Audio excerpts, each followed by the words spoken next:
Hello and welcome to the International Critical Incident Stress Foundation's CISM Live Series, where we connect with critical incident stress management subject matter experts live on YouTube. My name is Kelly and I'm the host of the CISM Live Series. If you enjoy the content being shared today, please consider giving this video a like and leave a comment under the description. Today we're joined by guest speakers, Teahen and Rima Afifi. Teahen is a funeral director, author, mental health professional. He authored Mass Fatalities, Managing the Community Response, and co-authored and contributed to published articles including disaster, climate change, and public health, building socio-economical resilience, disaster mental health counseling, a guide to preparing and responding, ethical guidelines for mass trauma and complex humanitarian emergencies, and psychosocial program for humanitarian and aid workers on the front line of conflict. Rima Afifi is a professor in the Department of Community and Behavioral Health, College of Public Health, University of Iowa. Her research and practice focus on mental health, refugee and immigrant well-being, tobacco control, and intervention evaluation. Rima engages in public health research and practice with intent to promote social, community, and policy environments conducive to well-being. Welcome, Peter and Rima. Thank you for having us. So today we're actually going to be getting a World Congress 16 presentation preview of your presentation titled Fatalities, Management Workers, and COVID-19, Stress, Coping, and Well-Being. So your study is focused on fatality management workers or last responders. Who are included in that classification of last responders? Well, when we set up the research, we wanted to look at those individuals who were caring for the dead and the families of the dead that were especially of the COVID-19 pandemic. And so it really encompasses anyone who works, for instance, in a hospital morgue, to the medical examiner, coroner, funeral home, funeral directors, crematory operators, and cemetery operators and their staff. So it's both, could be both professionally licensed individuals plus all their support staff. We did not get into clergy. We've had some discussion about whether clergy should be scheduled, could be involved in a study, and it's and the EMS type of responder, because they're already involved in a lot of studies. The paramedics and the people who are running with the ambulances. So this is focused just primarily those who are connected to the dead and the families of the caring for the families of the dead. And that's quite a few professions and staff that often you don't really think about behind the scenes, almost, so to speak, right? Well, it's one of the things that I learned over the years is no one's talked about it. Mm-hmm. There's and that was kind of the impetus of this whole study was, as a funeral director, and I own and operate a funeral home in Cedar Rapids. As a funeral director, and in the research and the writings that I've done, I've looked for research that has been done on this category, on this grouping, and there just isn't. And that was when pandemic started, I said, this is the perfect opportunity to study this group and the impact, because at that point we anticipated there was going to be more than 3 million dead here in the United States and millions in the world. So I knew it was going to have a severe impact on the professional groups of caring for the dead. And so when I started putting the plan together, people were kind of denying the fact of, well, no, they've got to have been studied. We our funding source is coming from the Department of Health and Human Services, and Rachel Call, who is well, has a long history of with ICISF. I called Rachel up and I said, "Hey, Rachel, we need to study this group." And I said, "There's never been a study done on it." And she said, "Oh, there's got to be a study done on it. Let me look into it." She called a couple of weeks later and said, "There's never been a study on this group." That's incredible to believe. And then I was lucky enough to run in, to have Rima and her research team at the University of Iowa College of Public Health involved. And it was the same discussion, just a total disbelief that a group of professional responders or a group of people responding to a real taboo subject of death and dying and grief and things that a lot of people don't want to talk about, that it's just been completely ignored. And I think that's really why there's so much excitement. We found a group of people that that are so critical to the well-being and really the long-term health of the mental health of the world, the country. And no one's ever talked about what they do, how they do it, and what's the impact of this. And Rima, I know you and I talked about it, your response, and share what you thought on that.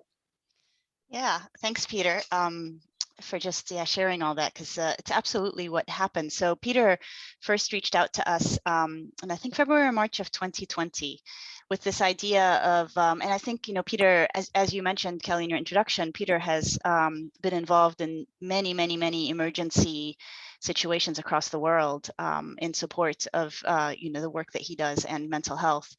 And when he reached out, he was basically sort of feeling like he was going to see very similar conditions as a result of COVID, particularly for last responders or fatality management workers. And we started to talk, and he said, well, part of it is that we are an occupational category that is, like, in a sense, stigmatized or discriminated against. Nobody really thinks about us. And I felt really bad because I hadn't. And, in public health, we're always sort of thinking about who is being left out of the picture and trying to bring people that are left out of the picture into the picture. And I felt like, I had been caught sort of not thinking about a particular occupational group, and of course, not on purpose, but just it's not, as Peter said, our societal response to death and dying is to not talk about it because it's painful and we just don't want to deal with it. And part of that not talking about it is sort of interacting with occupational groups like last responders only for the small time that we absolutely need them. And we so value, their work at that time, but then they're sort of out of our thinking and psyche. And so that just got me even more interested in doing this work. And there's so much that's going on here that we don't know about, don't understand, and it's both sort of supporting the fatality management workers and the last responders, but also starting to change the narrative about the work that they do with the general public. And I think those are the two overall objectives that we hope come out of this particular work. And somehow, the crematory folks, why the cemetery folks, and the investigators, and it really is the system of fatality management. All those pieces are involved. If the hospitals get backed up, which we've seen in New York and LA and other areas, they bring in semi trucks because they can't process the dead fast enough. And oftentimes that's putting a huge burden on the staff of the hospitals as well as the families who are not able to claim their loved ones. If the funeral directors get involved, and we get overwhelmed because it's obviously a mass fatality situation, which is overwhelming the normal resources of a community, and any one of these parties can get COVID and get knocked out of the equation, it knocks the whole support system down. And then, when you get into, okay, the funeral directors and the medical examiners can handle it, but you've got to include the cemeterians and the crematory operators, because if they fail, everything backs up. And we've been very lucky in this response that there's been instances of collapse of operational support simply because of the immensity of the death toll. And we're watching it again. I was reading things in India going on right now that is just it's becoming it's becoming an emotional as well as a physical crisis over there of the living, simply of what's happening And so that's why everyone involved in this study plays a key role from death until disposition of the dead. And without any one of the players, the system would fail. And we need to make sure that they're healthy, both physically and of course with the principles of ICISF and others, that hopefully we can make sure that their well-being is cared for now as well as in the long term. Yeah, so we've kind of touched upon why this study is so important, because these last responders are not often thought of as crisis responders, Right. Even on the media. Mhm. So how did this project, can you give me a little bit of background on how this project started? Well, it's from the historical perspective. Over the years, I've done 32 years of disaster work, and as a funeral director, I've been involved, but also involved in other responsibilities. And I've often thought, when I did the research, I saw there's just no research out of it. And in the disaster response, it's interesting. A lot of the disasters will have like an event at the end of the work, the working to do the initial response or begin the recovery phase of a disaster, or later, maybe for a year later, they'll have a 1-year anniversary. And it was very striking, and it was what Rima alluded to, that everyone was usually involved to this recognition or this celebration, and it was rare, if ever, that fatality management workers were involved, and yet they played very, very key role in all these disasters. And that, when you talk to professionals in this category, a lot of them just felt discriminated against. They felt ignored. They felt underappreciated. They were kind of felt, well, you're not, thanks for your work, but it really isn't worth being recognized. And it was creating a lot of, I think, long-term emotional stress on these workers that were feeling unrecognized, undervalued, unappreciated. They know they did incredible work in a very stressful situation. They kind of said, I guess nobody cares. And so it was, I was always looking for an opportunity where you could have clearly a study with an impact. So often when it's an instantaneous disaster, an airplane goes down or something, everything's engaged. You're talking about a limited number of people. The pandemic just opened up a whole opportunity that we haven't seen in a very long time, where it would impact, in our situation in the study, a nationwide impact of all these workers over a time span that we could, have a clear time to set up the study and implement it and do the long-term study of and gathering of information. And so it was with that impetus that, when it became time, last February or March, I said, I need to move this forward. It's always like a dream. When I'm doing the research and the writing, I said, someday we need to study this group. And it just hit me that, this thing is going to last 5-6 months. We're going to be able to get the study done now, and it's going to be over with in June or July. And, we'll have a certain period. Never imagining that we'd be talking about or still having an impact on society, 18 months later. So that's when we started making the calls and trying to stir up interest. And what was really moving to me in a way was whoever I called and raised the subject, they were fascinated by it. And they said, they've got to be studied. And it wasn't, oh, this is just another study. There was sincere interest, and kind of like what Rima was saying, they never thought of this group, and people were almost ashamed that they had never thought about this group before. And the excitement rose. And the more calls I made, the more interest it stirred. And they say, I know somebody who can help, or I know this group. And I think Rima and I continue to see that as we put this research program together, that, when we call and ask for input or ask for help, it's rare when people say, no, we're not interested. I don't see the relevance of it. They're on full board, and we'll talk later, I'm sure, about the advisory board that Rima's put together. And so, you know, we got DHHS was involved with, you know, starting the initial and starting the trying to identify where funding was going to come from.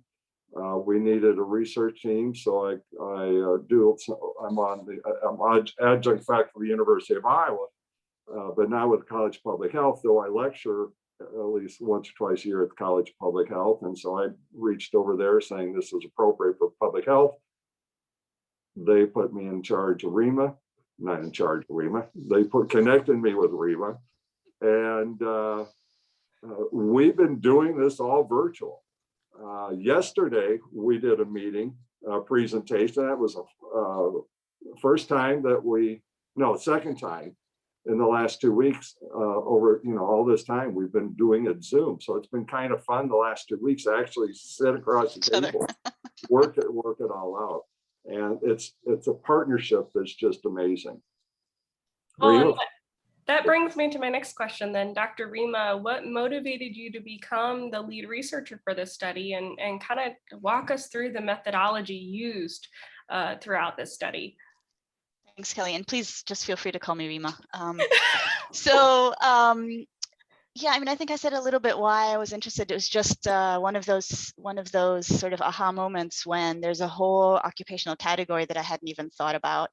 And the more that I talked to Peter and you know, then I started to read about fatality management workers and last responders, and it was mostly things that I could find here and there in the media. And there's a little bit written, as Peter says, but not enough. And I started to hear stories about about the stigma and discrimination. And again, that's an area that public health often focuses on, like, you know, we would love to eliminate discrimination for anybody. And so even early on in the media, you were hearing these stories of last responders saying, you know, in New York, for example, where first responders, very rightfully so, you know, I think nobody can deny the amazing work of first responders, were, you know, given free meals, and there was a lot of support to first responders. And then the last responders would come to try to get those also, you know, that support, and they would be refused. They would be refused free meals because nobody understood the amazing and really important work that they themselves were doing as well. And you just started to hear that more and more, and that drew me in even more. Like, there's something that we need to change about this picture. And so Peter and I think from the beginning have thought about the fact that the stories are really important to bring out. And we will be doing interviews, and we can talk about that later, to uplift the stories, because I think people understand stories more than they understand numbers. But because there was so little out there to even base anything on, we decided to first start with a survey. Also because when we started, and I mean, it continues to be this way, but COVID was really taking over.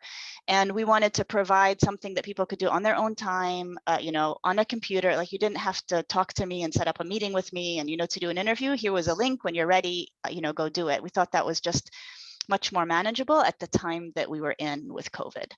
And so we set about just developing a survey, and relying, of course, on you know, scales that had been tested and were solid, you know, robust scales to measure stress, coping, and well-being is what we were trying to get at. Like, what is the stress level? How are people coping? How is that affecting their mental health? And we used both a sort of a positive mental health measure, which is the WHO 5, and a more, I don't know if I want to say negative, but like an anxiety measure of mental health. So those are our two sort of well-being outcomes. And of course, added a whole bunch of COVID-related questions, and added sociodemographics. Now, under each of those buckets, it was through talking with Peter and other, you know, last responders that we started to recognize what to put in there. So we have measures, regular measures of stress, but then we have compassion satisfaction, compassion fatigue, burnout, you know, those things that are really common in this space, which I probably wouldn't have known to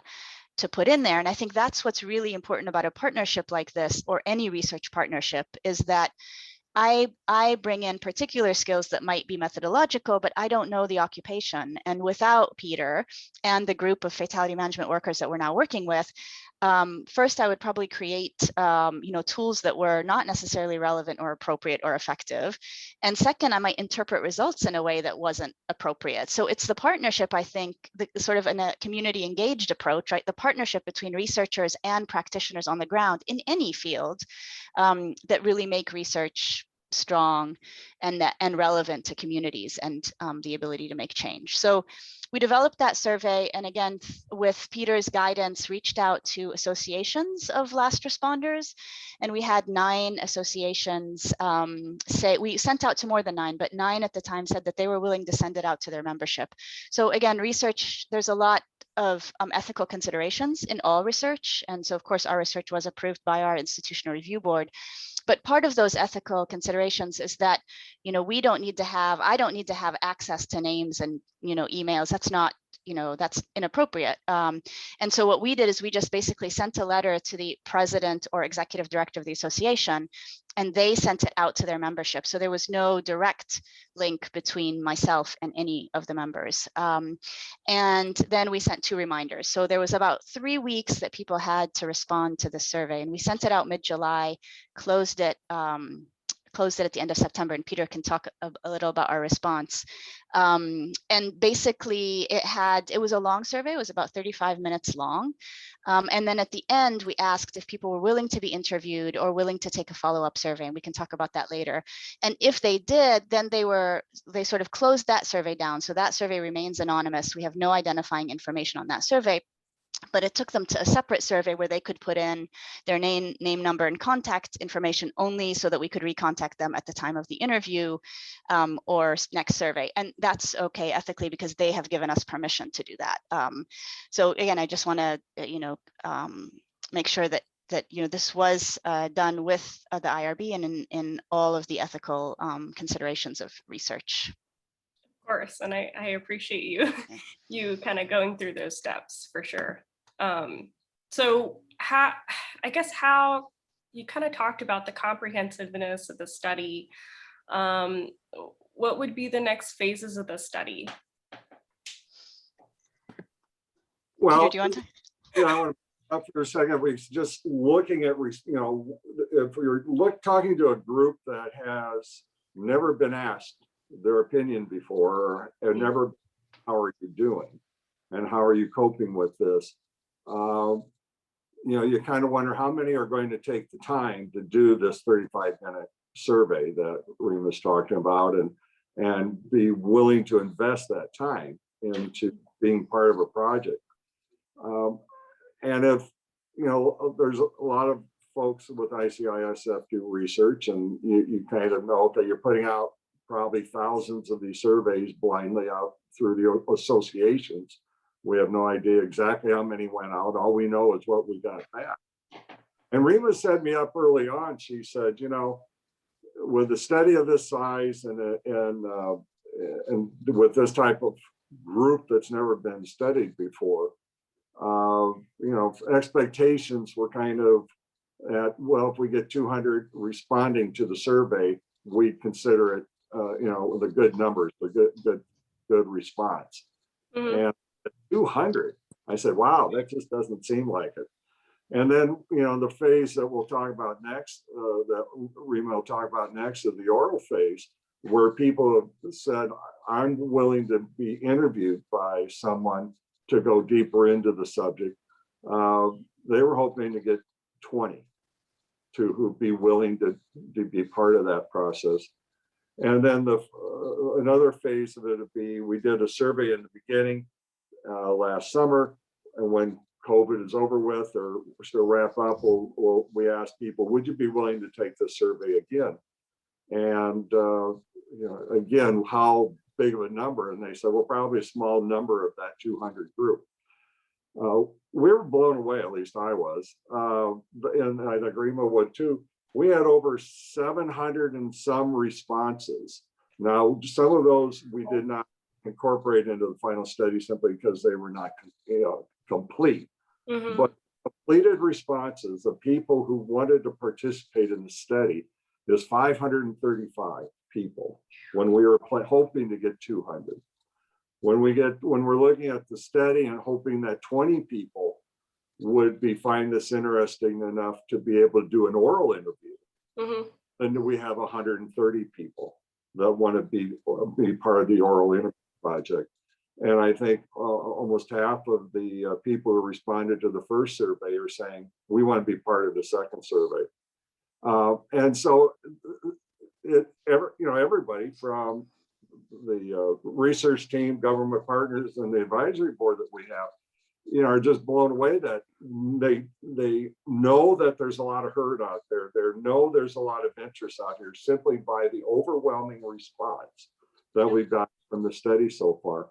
And Rima and I were doing a presentation yesterday, and face-to-face presentation, and we were moved by the fact that there was a gentleman, a fatality management worker there, that elderly gentleman that's retired, came up to us twice crying, with tears in his eyes, barely able to talk, thanking us for finally asking fatality management workers how they're doing, and how is this impacting them. He said, in my career, no one's ever asked. He said, this work is so important. And I know, I was moved by it, and really emphasized the work that this research team is doing is so badly needed. And so when we're now entering into the second phase of the project, and Rima, tell us about the oral interviews. Yeah.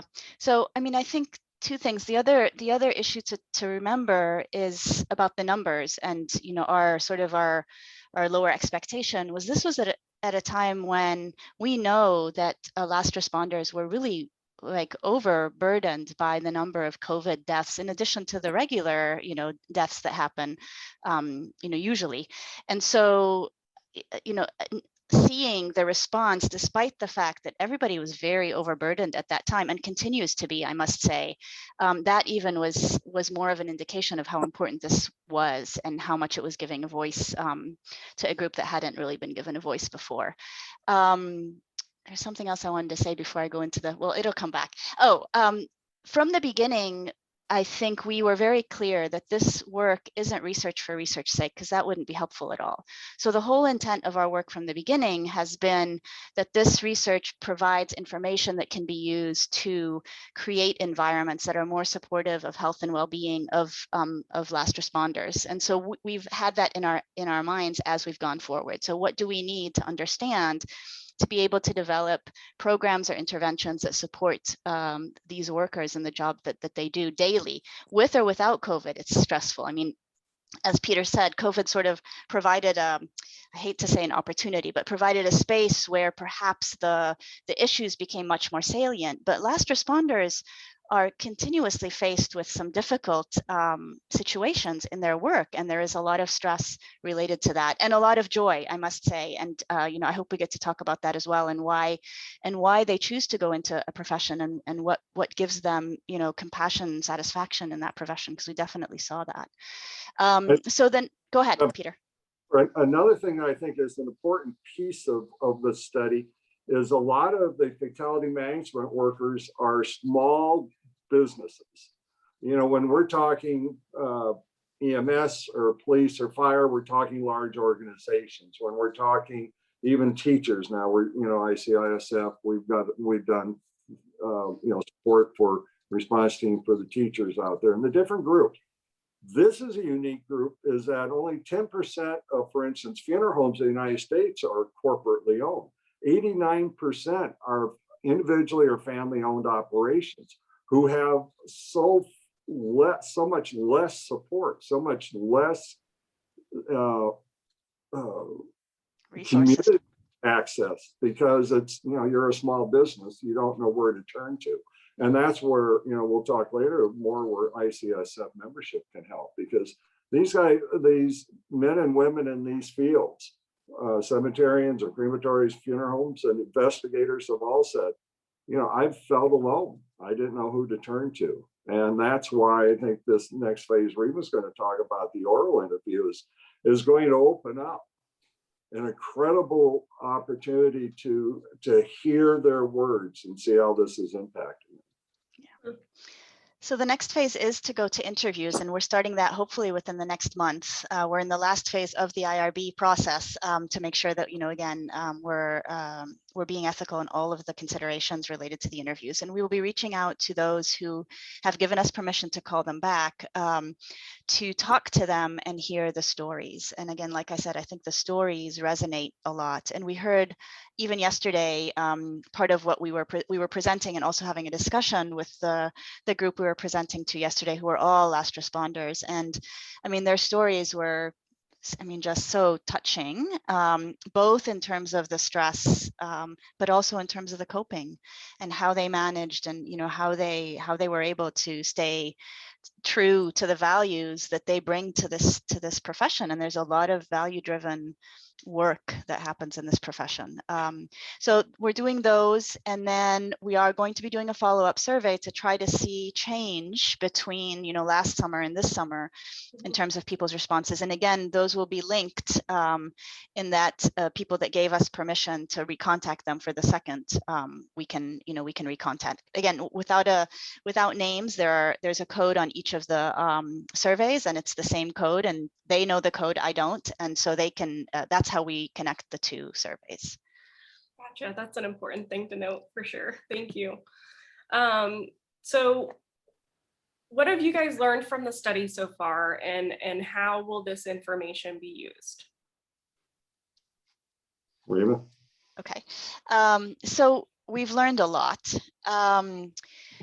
And there's so when we start off doing analysis, we usually do various kinds of analysis. And the first things that we look at is generally like what's happening to the whole group. So of the 535 that responded, how are they reacting, or how are they responding to the instrument, or to the survey, to the questions. And so we've seen that there's quite a bit of stress and anxiety in this in the respondents, in the last responders, but at the same time there's a lot of compassion, satisfaction, so that's interesting.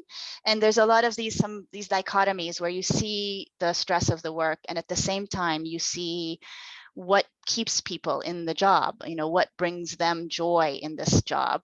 And even that part, so compassion, satisfaction is, what gives me pleasure in the work that I do, what gives me purpose in the work that I do. And Peter can speak to this better than I, but I've learned a lot that part of what gives them pleasure, other than making sure that they are respectfully, creating a safe and respectful way to take care of our loved ones after they pass, is the interaction with families, and that is part of the real joy in this work. Creating a place where families can really feel like at a time that's very difficult, feel supported, feel community, and so even though there is a lot of compassion, satisfaction related to that, it's also been one of the really hard things about COVID, because that part, fatality management workers haven't been able to do as much as they love to do. So there's a lot of very interesting dichotomies, which I think the interviews will bring out very clearly, but that we're already seeing. So there was a lot of that, sort of frequencies across all of the 535. What did we see? And we can talk a little bit about the piece on discrimination later, because that also came out. But then we started to look at what we call bivariates, which is interactions between particular scales or measures and sociodemographics. And what we found there was that those respondents that identified as female had much more negative outcomes on almost any measure. So had more stress, more anxiety, less well-being, more fatigue, compassion fatigue, more burnout than those that identify as males. And that those respondents that were younger, so 20 to 40 mostly, perhaps 20 to 50. But it was interesting because it was in terms of epidemiology, it was a beautiful figure, because every single 10 age bracket got worse. So it was like and so they were also having much more negative outcomes. So the younger the respondent was, the worse the anxiety, the worse the stress, and the worse the well-being.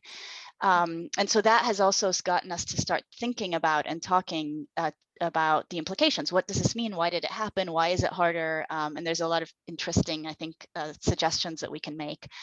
The other thing that we saw is, as I said, we had a bunch of COVID questions, and some of them were, do you feel like you can protect yourself from COVID? Do you think that you can protect your family from COVID? And how much did COVID affect your life?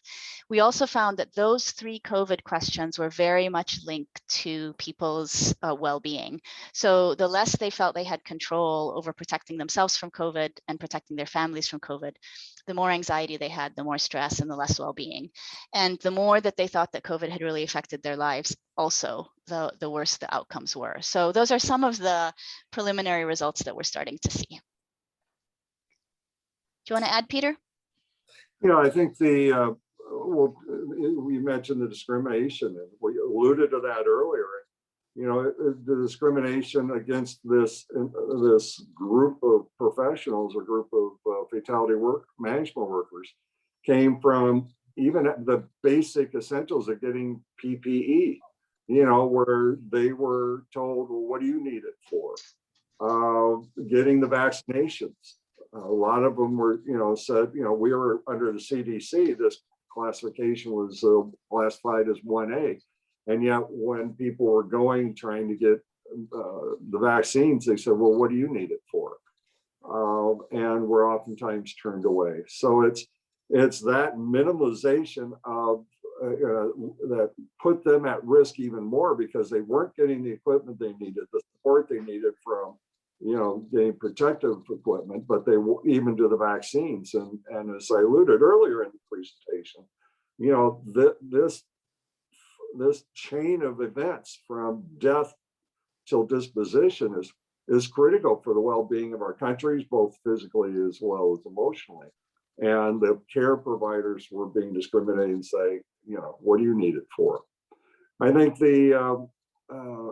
just getting the facts out to them is so critical that it is you know, it has hurt a lot of the responders who just kind of, you know, can't, you know, just get tired of, you know, this compassion fatigue is just overwhelming them. And you know, we looked at the numbers in the study of the compassion fatigue, and it's impactful.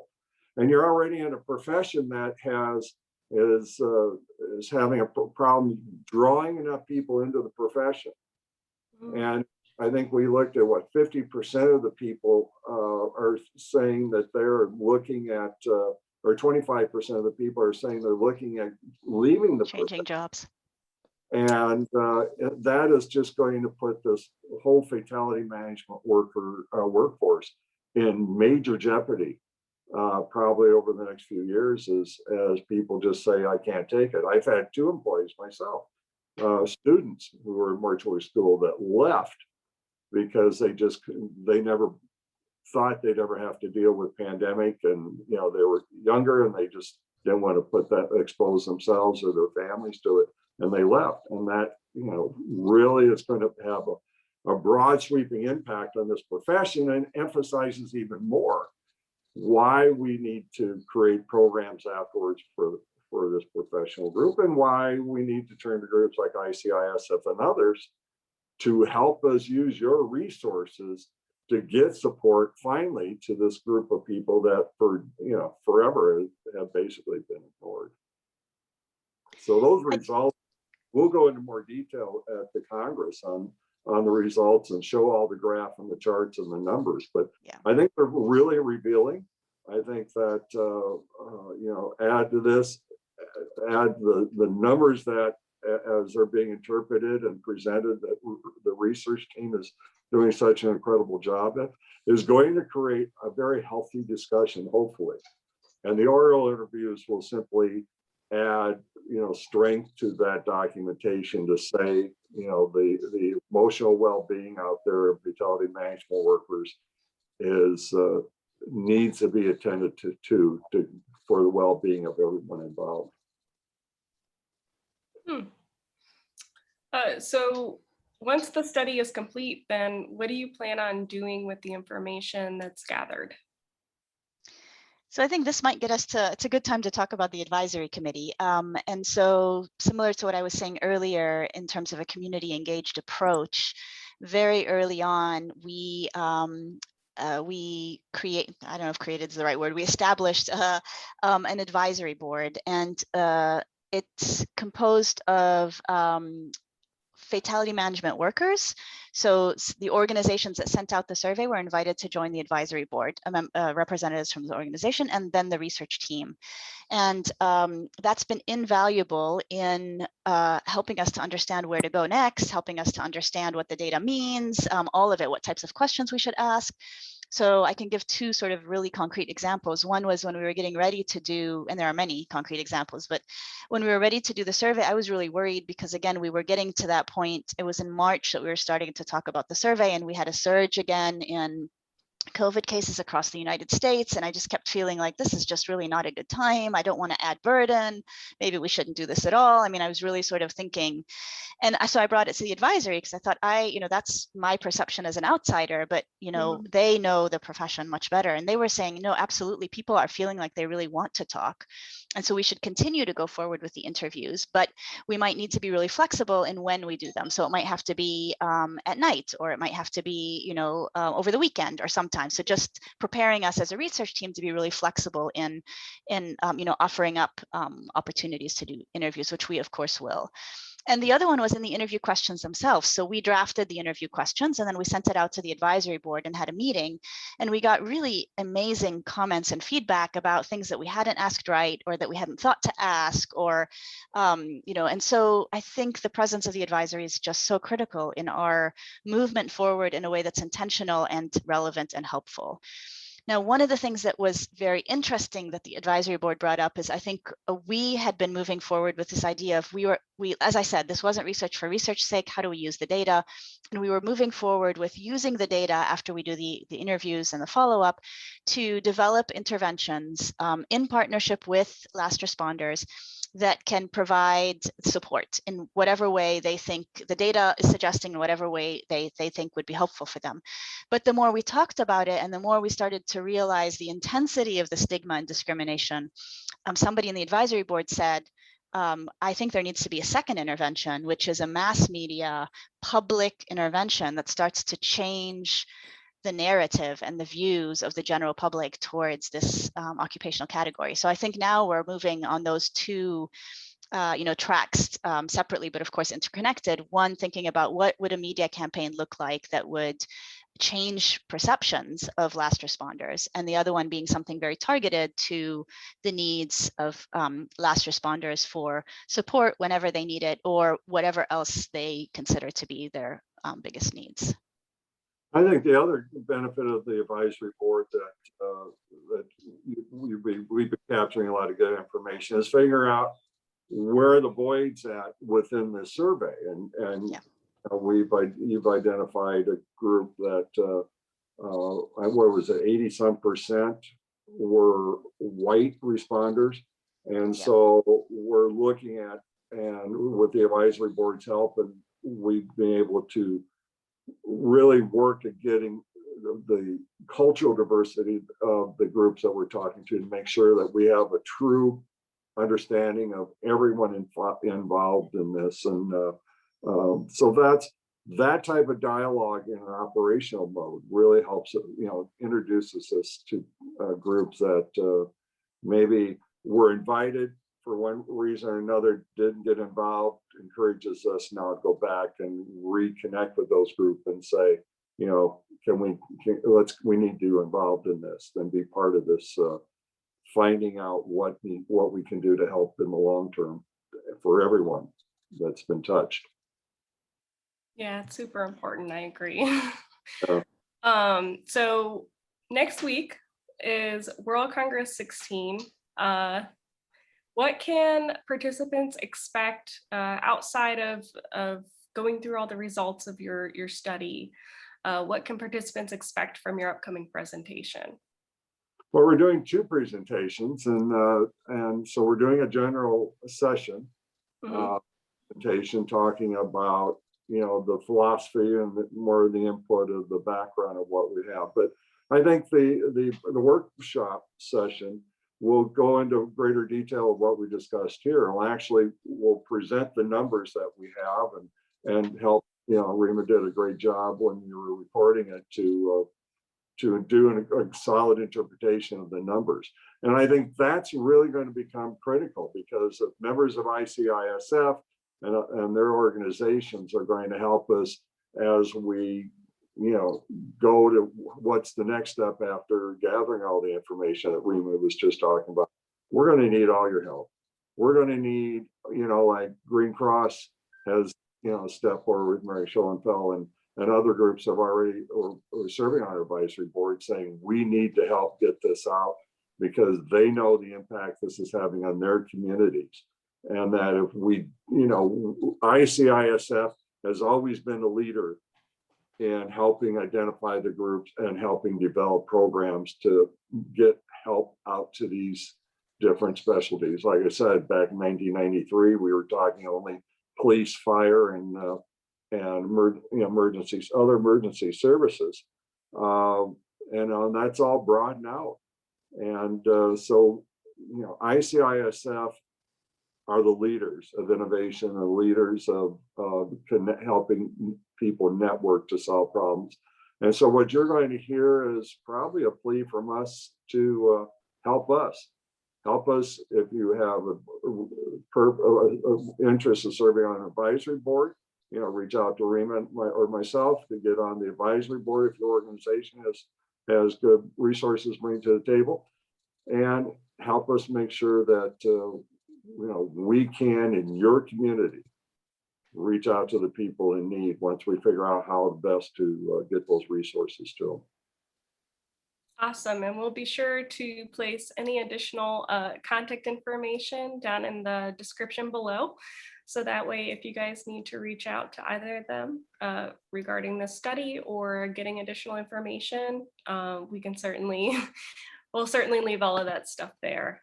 But I'd like to thank both of you for joining us today. Is there anything else that you would like to include or talk about during our discussion today about this important topic of last responders and fatality management workers? I think we've covered most of it. Yeah, and just, in your community, just reach out and to your local fatality management workers, say, let them know about what you've learned from this interview, because a lot of them don't know that we're out here in the field working, even though we've tried to reach out. Tell them they're not alone. We had one funeral director yesterday tell us that, she got called to donate a bunch of money to recognize the first responders. And she said, I'm a last responder. Why are you not recognizing us? Oh, we never thought about that. So use your skills as members of ICISF and your connections to help us recognize the last responders, so that we're helping support them to be healthy in the long run, not picking up the broken pieces that so often when our teams are called in, we're trying to reconstruct all these broken pieces and broken lives, and minimize the long-term losses that we see so often in the work we do. Awesome. Thank you, Kelly. Of course, yeah. So the ICISF World Congress 16 Wellness Amid Uncertainty is next week. You can join the ICISF community from around the world at ICISF's Virtual World Congress. This real-time live event features over 100 hours of educational content, opportunities to network with presenters and participants in small group settings. We have community-wide network events and so much more. Tomorrow is the last day to register for World Congress 16. You can actually learn more about Peter and Rima's presentation and view other presentations by visiting ICI-SSNSAM, F as in Frank, worldcongress.org. We look forward to seeing you then at World Congress 16 Wellness Amid Uncertainty. Make sure to join ICISF CISM Live Series again in June, where we connect with critical incident stress management subject matter experts live on YouTube. Again, if you've enjoyed the content being shared today, make sure to leave a comment for Peter and Rima down below underneath the description, and subscribe to ICISF's YouTube channel so you don't miss out the next time we go live. On behalf of myself and all of ICISF, I just want to say thank you to all of the last responders and fatality management workers out there. You guys are doing a wonderful job. Keep it up, and we'll see you all next time. Thank you so much.